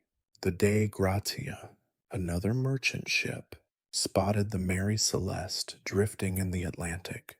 Its sails were set, the rudder was still functional, and there was no apparent damage to the hull. However, there was no one on board. The crew of the Dei Gratia boarded the vessel to investigate, and what they found only deepened the mystery. The Mary Celeste was devoid of life, with no sign of struggle or foul play. The ship's lifeboat was missing, but there were no signs of distress, no signs of a violent storm, and no indications that the ship had encountered any extreme weather. The cargo hold was full, and the provisions for the crew were intact. Perhaps most perplexing of all was the fact that the Mary Celeste was in good condition, with no significant damage. The only thing amiss was the sudden disappearance of the crew, including as Captain Briggs, his wife, and child. The ship had been abandoned in a manner that suggested the crew had left in a hurry, but there was no obvious explanation for their disappearance. The only clue was a single, unexplained note found on the ship's deck, a set of mysterious marks that some speculated might have been left by someone in a state of distress. Yet, there were no visible signs of foul play. The cabin was neat and undisturbed, and none of the valuables or personal effects of the crew were missing. The Mary Celeste was eventually brought into Gibraltar, where an official investigation was conducted. The findings, however, did little to clarify what had happened. The ship's log was examined, but it was also incomplete. The last entry in the log was from November 25th, and it simply noted the ship's course and weather conditions. There were no indications of problems, no mention of an emergency or disaster. The disappearance of the crew remains one of the most haunting mysteries in maritime history. A number of theories have been put forward over the years to explain the mystery, but no definitive answers have been found. Some have speculated that the crew was taken by pirates, though no evidence of a pirate attack was found. Others have suggested that the crew might have been victims of a sudden and deadly illness, such as a fever or poisoning, but there was no indication of such a health crisis on board. One of the most popular theories is that a sudden violent storm forced the crew to abandon ship. According to this theory, the crew may have been forced into the lifeboat by a temporary shift in the ship's balance, perhaps caused by the shifting of cargo or the possibility of the ship's cargo catching fire due to the nature of the alcohol being transported. The fact that the lifeboat was missing suggests that the crew might have left in a panic, fearing for their lives. However, there was no evidence to support the idea that the ship had encountered a storm or any other dangerous weather conditions. The Mary Celeste's log had noted calm seas and mild winds in the days leading up to its abandonment. Another theory suggests that the crew of the Mary Celeste might have been victims of a mutiny. Some believe that the crew, perhaps disillusioned with their situation or under some kind of pressure, decided to abandon the ship. The missing lifeboat and the intact cargo could suggest a deliberate departure, with the crew perhaps trying to make their way to land. But again, no trace of the crew was ever found.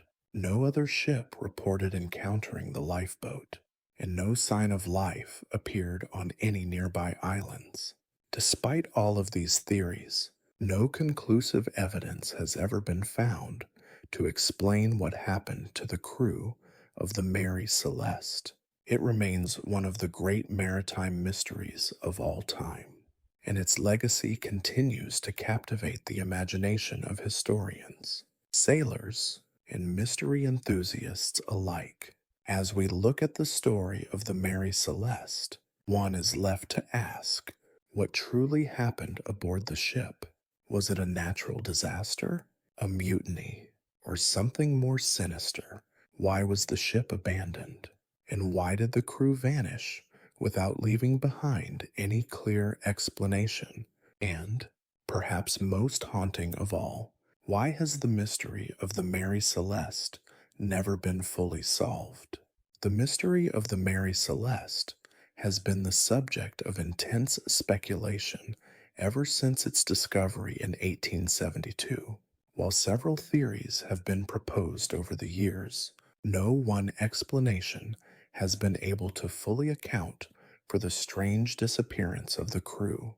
Theories range from the plausible to the fantastical, and each one adds another layer of intrigue to an already baffling story. One of the earliest theories, and one that gained traction at the time, was the possibility of a pirate attack. The thought that pirates could have boarded the Mary Celeste and taken the crew as hostages or killed them seemed plausible, given the ship's route through waters known to be frequented by pirates. However, there was no sign of forced entry or violence aboard the ship. The ship's cargo, valued at over 35,000, a considerable sum at the time, was still intact, and the ship itself was in good condition. Pirates typically ransacked ships for valuables, so the fact that nothing was stolen made this theory unlikely.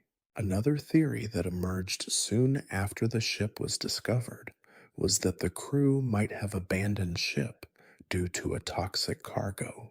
The Mary Celeste was carrying a large amount of denatured alcohol, which could have leaked and caused an explosion or fire. Some have suggested that the crew might have feared that the ship was in danger of catching fire. There was a noticeable smell of alcohol and a shift in the cargo hold that may have caused a minor leak or vapor buildup. This theory proposes that the crew left the ship in a panic, fearing for their lives, and may have sailed off in the lifeboat, abandoning the ship prematurely. However, the ship's log made no mention of a fire, and when the ship was examined in Gibraltar, no signs of smoke or burn damage were found. Furthermore, the cargo itself was untouched, which would be unusual if the crew had evacuated due to an imminent fire. The possibility of an illness or even poisoning among the crew has also been suggested. In the 19th century, many ships were plagued by outbreaks of disease, such as typhoid or cholera. Some historians have speculated that the crew may have been struck by a sudden illness that led to mass panic. If the illness had been particularly virulent or caused hallucinations or delirium, it might explain the mysterious abandonment of the ship. However, no evidence of such an illness was ever recorded, and it would have been unusual for an entire crew to abandon ship due to disease without leaving behind any signs of struggle or illness. Another theory revolves around the idea of a mutiny. According to this theory, the crew of the Mary Celeste, possibly spurred by discontent with the captain or a combination of fatigue and fear, decided to rebel. However, this theory is largely speculative and lacks any solid evidence. There is no record of Captain Briggs being a harsh leader, and the crew, as far as anyone can tell, was experienced and loyal. Furthermore, if there had been a mutiny, one would expect signs of violence, which were completely absent from the ship. The ship's log also showed that the crew was in good spirits up until the last recorded entry, with no indication of mutiny or insurrection. One of the more far-fetched theories comes from the realm of the supernatural. Some have suggested that the Mary Celeste was the victim of a ghostly curse. According to this theory, the ship was somehow haunted, and the crew's disappearance was the result of supernatural forces at work. This idea was fueled by the eerie calm that greeted the Dea Gratia crew when they boarded the vessel, the fact that the ship was still seaworthy, with no sign of damage or struggle, created an aura of mystery that led some to speculate that the ship was cursed. But this theory, while it may capture the imagination, has no basis in fact and does little to explain the disappearance of the crew in practical terms.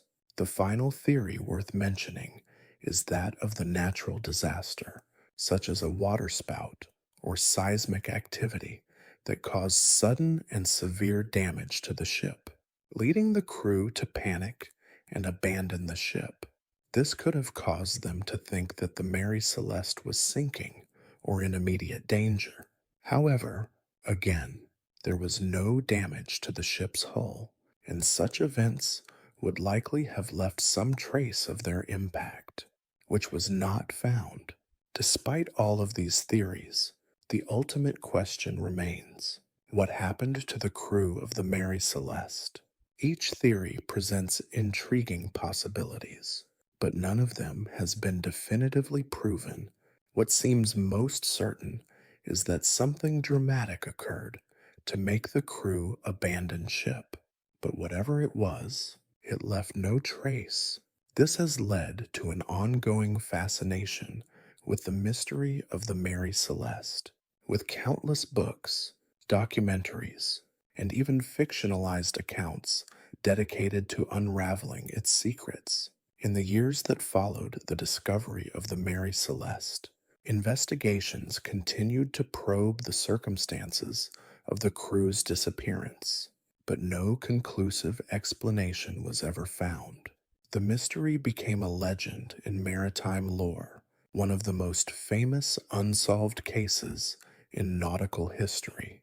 Over time, the Mary Celeste became a symbol of the unknown, a reminder of how even the most routine voyages can be shrouded in mystery. As we ponder the disappearance, the larger question remains: what does the story of the Mary Celeste tell us about human curiosity and our need to solve the unexplained? In many ways, the case of the Mary Celeste reflects our enduring fascination with the unknown, the thrill of a mystery that refuses to be solved. It also speaks to our need to understand not just the events of the past, But the very nature of disappearance, loss, and human frailty, the story of the Mary Celeste has persisted for over a century, becoming one of the most enduring maritime mysteries. Its legacy has been shaped not just by the disappearance of the crew, but by the questions it continues to raise. What happened aboard the ship that day? Why did the crew abandon a fully functional vessel without leaving any definitive clues?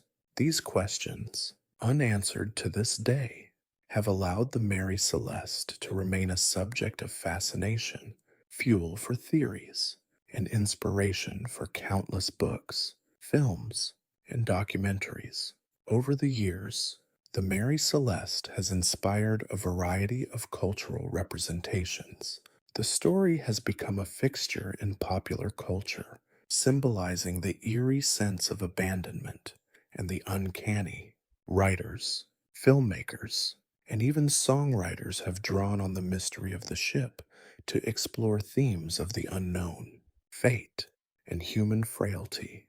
The story has appeared in works of fiction, ranging from detective stories to horror fiction, often used to evoke a sense of dread and intrigue. The ship itself has become more than a vessel.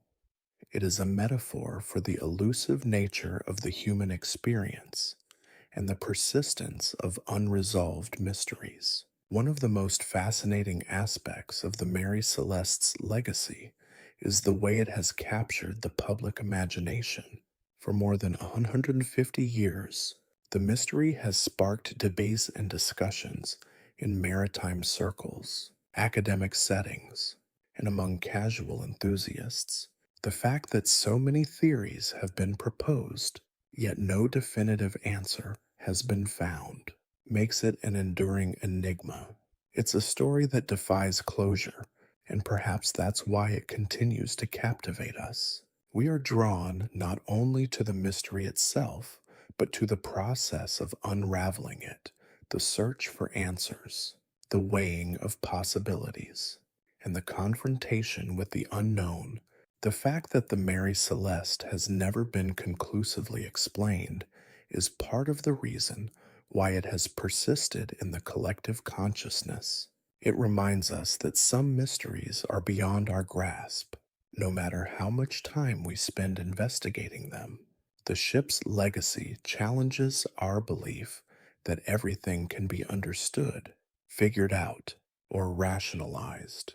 Instead, the Mary Celeste represents an unsettling reminder that the world is full of questions that might never be answered, and that the search for answers can be just as compelling as the answers themselves. For those who study the story, it serves as a microcosm of the broader human condition, the way we constantly search for meaning in the face of uncertainty.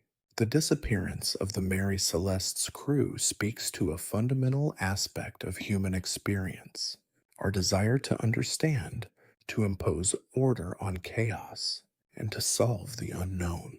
But the Mary Celeste also teaches us that there are times when the answers elude us, no matter how hard we try. Sometimes a mystery remains unresolved, and the only certainty we have is our fascination with it. The story has also left an indelible mark on maritime history. The Mary Celeste is often cited in discussions about the challenges of sailing in the age of sail and the dangers of the sea. While the ship's fate is unique, it serves as a reminder of the perilous nature of ocean travel during the 19th century. The Mary Celeste, despite its eerie disappearance, is a part of the larger story of maritime history, of ships lost and found, of crews that vanish without a trace, and of the countless dangers that sailors faced in an unpredictable and often merciless environment. Despite the passage of time, the Mary Celeste continues to be a fixture in both historical and popular discussions about the sea and mystery. The question of what happened aboard the ship still lingers, and it may never be fully answered. But perhaps this is part of the allure by not solving the mystery. The story remains alive, evolving with each new generation of people who come across it. As we reflect on the story of the Mary Celeste, we might consider what it represents to us personally. Is it a reminder of the fragility of human life, the fleeting nature of our existence on this planet? Or is it something deeper, a symbol of the human desire to confront the unknown and to find meaning even when the answers are out of reach?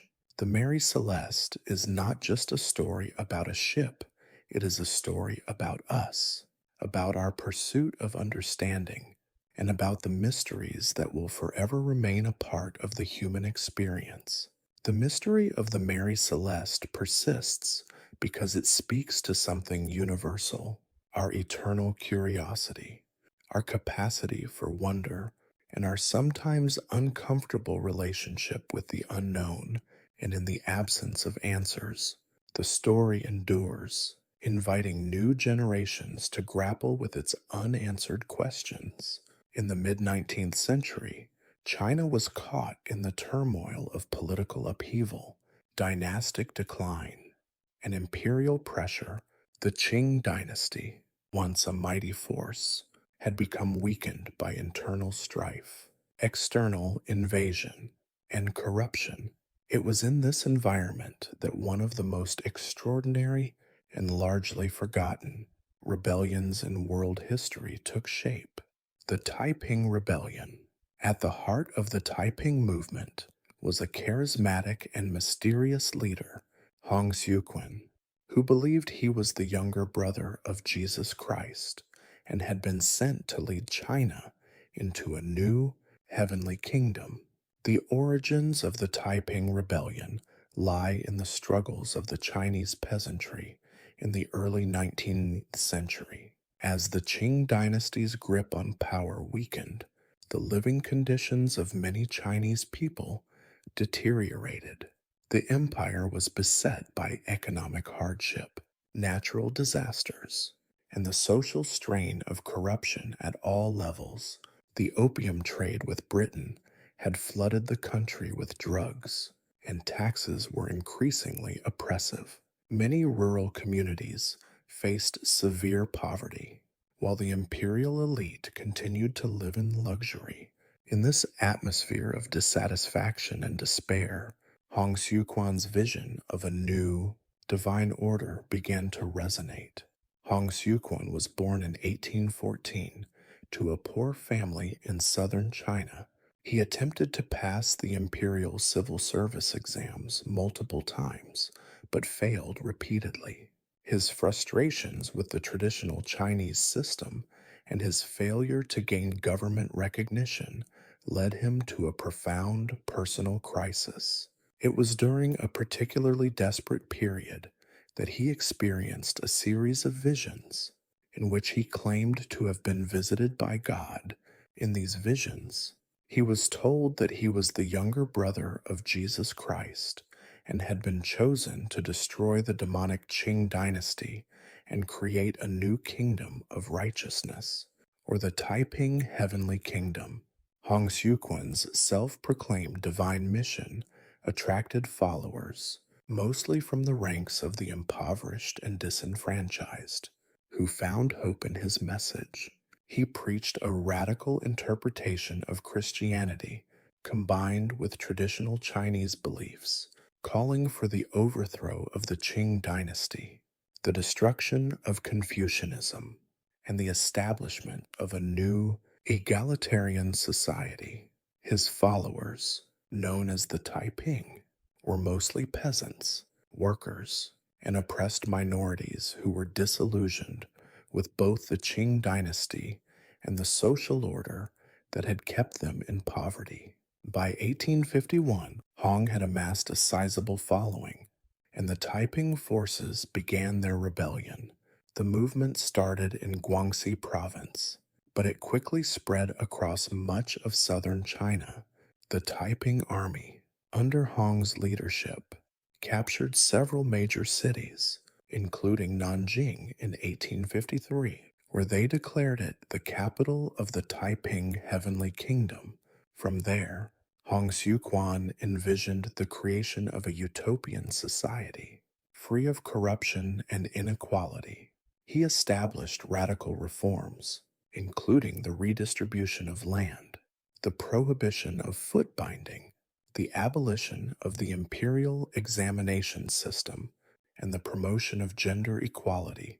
Women were given roles of leadership within the movement, a revolutionary stance in a deeply patriarchal society.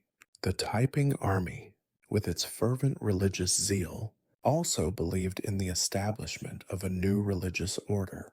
They took a literal interpretation of the Bible and introduced unique practices, including their version of Christianity, which rejected traditional Chinese ancestor worship in favor of the worship of the Heavenly Father and Heavenly Brother. Hong Xiuquan declared himself the Heavenly King, the divine ruler of the Taiping Kingdom, and demanded absolute loyalty from his followers. The Taiping Rebellion grew to be a massive movement, with millions of people rallying to Hong's cause, determined to create a new, righteous China. However, while the Taiping forces experienced initial successes, the rebellion was not without challenges. The Qing dynasty, though weakened, had a vast and powerful military at its disposal. In response to the growing threat of the Taiping, the Qing authorities began to form alliances with Western powers, including Britain and France, who were also invested in maintaining imperial stability in China. Despite these efforts, the Qing forces were initially unable to defeat the Taiping. Hong Xiuquan's leadership was critical to the Taiping's initial rise, but as the rebellion continued, his rule began to show signs of strain. Hong, who had originally been driven by a vision of creating a righteous society, became increasingly erratic in his behavior. He retreated into a palace in Nanjing, surrounded by loyal followers, and left much of the management of the rebellion to his generals. His once charismatic leadership began to falter, and internal divisions began to emerge within the Taiping forces. Despite these challenges, the Taiping rebellion continued to pose a serious threat to the Qing dynasty. The Taiping army grew to an estimated 1 to 2 million soldiers, making it one of the largest military movements in history at the time. The rebellion spread across vast swaths of southern China, and for a time, it seemed that the Qing dynasty might be on the verge of collapse. However, the Qing forces, with the help of local militias and Western allies, slowly began to push back. The conflict soon devolved into a brutal war of attrition, with the Taiping forces and the Qing forces suffering heavy casualties. As the rebellion dragged on, the Taiping kingdom began to collapse under its own weight. The idealism of Hong's vision was undermined by infighting, mismanagement, and the sheer scale of the violence. At its peak, the rebellion resulted in one of the deadliest conflicts in world history. With estimates of up to 20 million deaths, the war destroyed vast swaths of China, leaving a legacy of suffering, poverty, and disillusionment. But even as the rebellion faltered, the Taiping movement left a lasting mark on Chinese history. Though the Qing dynasty ultimately crushed the Taiping forces, Hong Xiuquan's vision of a new, divine society continued to inspire future generations of reformers. The rebellion served as a reminder that ordinary people, when united by a powerful ideology, could challenge even the most entrenched systems of power. As we pause at this pivotal moment in the story, We must ask, what drove Hong Xiuquan to claim divinity, and how did his vision resonate so strongly with millions of people? How did the Taiping Rebellion, despite its failure, pave the way for future social and political change in China? And most importantly, what does this rebellion teach us about the capacity for human resilience, even in the face of seemingly insurmountable odds? As the Taiping Rebellion gained momentum, it seemed for a time that the Taiping kingdom would overthrow the Qing dynasty and establish a new, radical order. However, as the years passed, the initial zeal that had fueled the movement began to fade.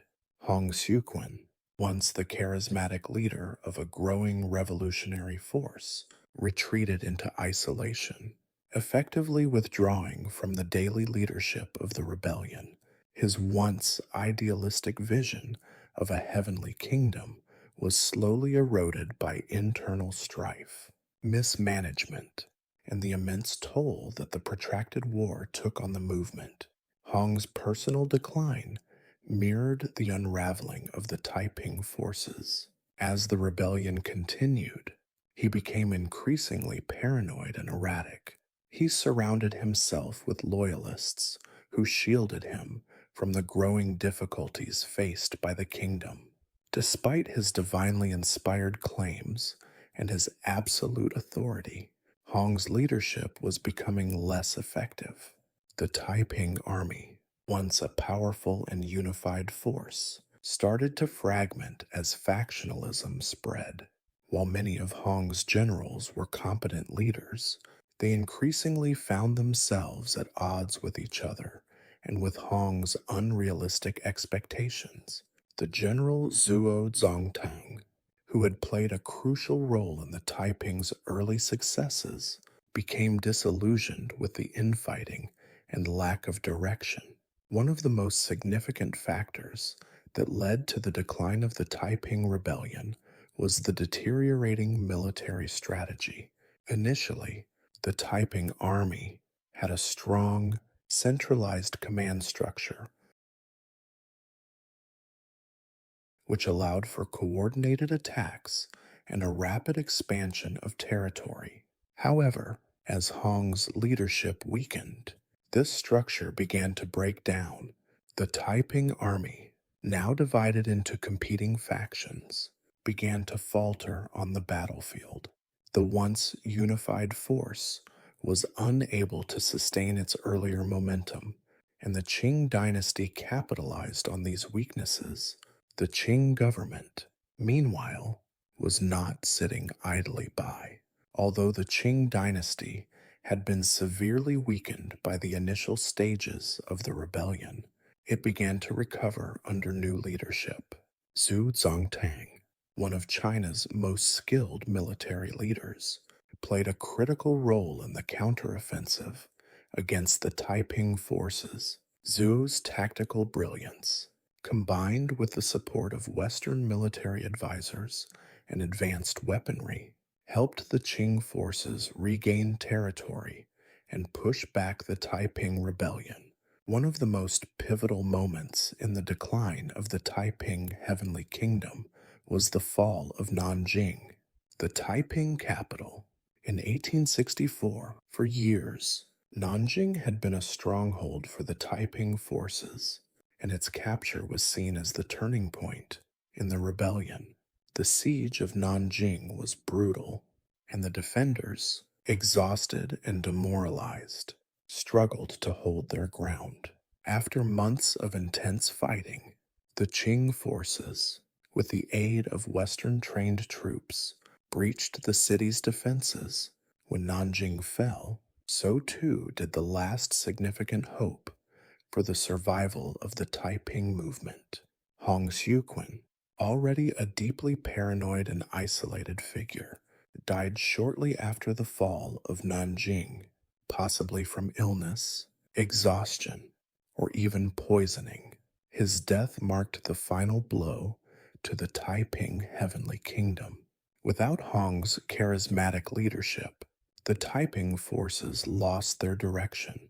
Many of the remaining leaders were either killed or captured in the aftermath of the fall of Nanjing.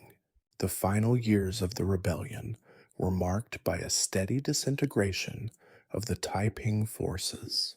Despite the best efforts of the remaining generals, the Taiping kingdom was unable to recover from the loss of its capital. As Qing forces advanced, they systematically destroyed Taiping strongholds and eliminated what remained of the resistance. The rebellion that had once held the Qing dynasty on the brink of collapse was now in full retreat, and by 1865, the last remnants of the Taiping army had been defeated. When the dust settled, the human toll of the Taiping rebellion was staggering. It is estimated that 20 to 30 million people died during the conflict, making it one of the deadliest civil wars in history. Entire regions of southern China were left devastated, and the rebellion's social, economic, and political impact was felt for decades to come. The Taiping movement, though ultimately crushed, had left deep scars in the fabric of Chinese society. It served as a stark reminder of the pressures that the Qing dynasty faced and the need for reform in a rapidly changing world. Though the Taiping Rebellion ultimately failed, its legacy would endure. The revolutionaries' calls for social justice, land redistribution, and the equality of women resonated with future generations of reformers in China. The rebellion was a precursor to later uprisings and revolutions, such as the Xinhai Revolution of 1911, which would eventually overthrow the Qing dynasty and lead to the establishment of the Republic of China. The Taiping Rebellion also had lasting effects on the Chinese government. The sheer scale of the conflict exposed the weaknesses of the Qing dynasty, and the imperial government's inability to deal with internal strife hastened its decline. The rebellion served as a wake-up call to the Qing, who began to implement some reforms in the latter half of the 19th century. However, these reforms came too late to save the dynasty from the inevitable collapse that would come with the early 20th century. As we reflect on the decline of the Taiping Heavenly Kingdom, we are left with some profound questions. Could the rebellion have succeeded if Hong Xiuquan had remained a strong and effective leader? Would the movement have been able to sustain itself if it had been better organized and less reliant on a single, charismatic figure? And what does the Taiping Rebellion teach us about the human desire for change, for revolution, and for the creation of a new, more just society even when the odds seem insurmountable? Though the Taiping Rebellion was officially quelled by 1865, its influence continued to resonate throughout Chinese history.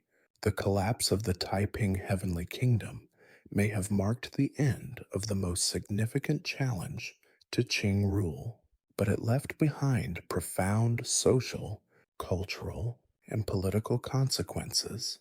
The legacy of the rebellion, its ideas, its devastation, and its calls for reform would echo in China for decades to come. The Qing dynasty, while surviving the immediate threat of the Taiping, was significantly weakened by the rebellion. In the aftermath, the empire faced a nation in ruin. Entire regions had been ravaged by war.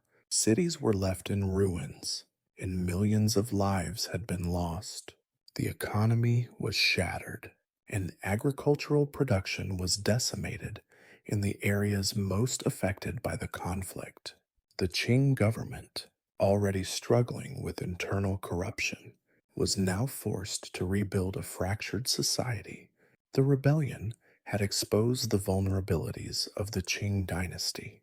The imperial system's inability to deal with internal dissent especially from the vast and impoverished peasant population, was laid bare.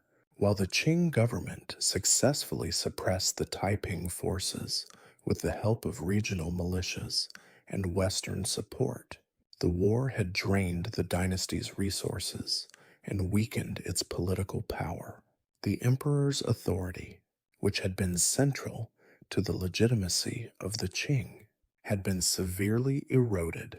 In the years that followed the rebellion, the Qing dynasty would struggle to maintain control over the vast territories of China, especially as demands for reform grew. The Taiping Rebellion also deeply influenced the intellectual and reformist movements that would later challenge the Qing dynasty. In the aftermath of the conflict, there was a growing realization that China needed radical change. The Taiping's emphasis on land redistribution, gender equality, and social justice would resonate with future generations of Chinese reformers, some of whom would turn to more radical ideologies in their struggles for a new society. One of the most significant outcomes of the Taiping Rebellion was its impact on the Chinese reformist movements of the late 19th and early 20th centuries. Intellectuals and political leaders who witnessed the devastation of the rebellion recognized that China's traditional systems were outdated and needed to be overhauled.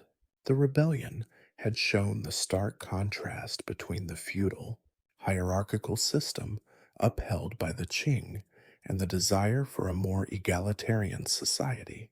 Even if the Taiping's vision had ultimately failed, Liang Qichao, a prominent reformer during the late Qing period, was one such figure who was influenced by the Taiping.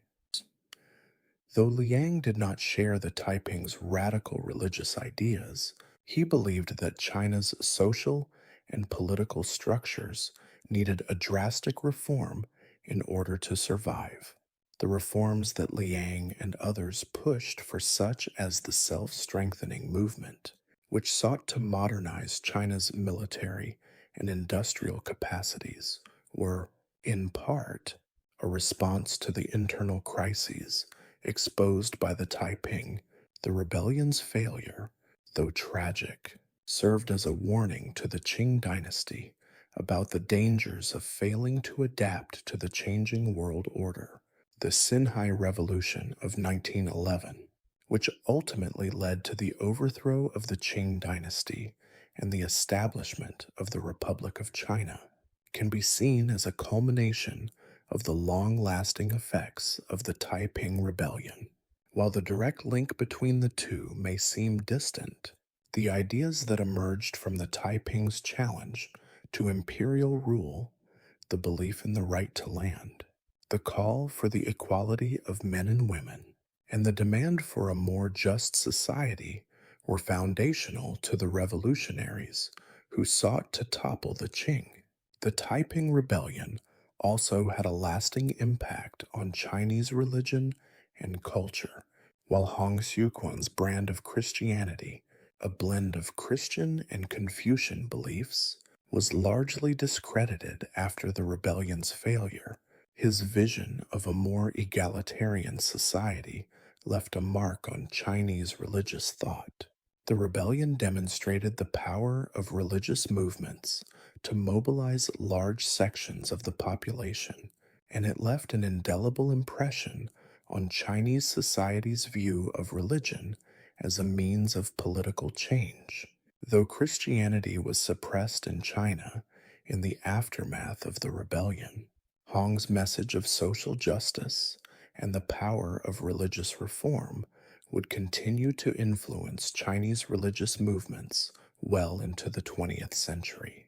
The Taiping's egalitarian vision of a society where land was shared among all people and where gender roles were less rigid also resonated in the early Chinese feminist movements. Women in the Taiping Kingdom were granted unprecedented rights, including the ability to hold leadership roles, something unheard of in traditional Chinese society. While these reforms were largely reversed after the rebellion's failure, the ideals of female empowerment and gender equality planted seeds for future feminist movements in China, particularly during the early 20th century, as women began to demand rights and a larger role in the new Republic of China.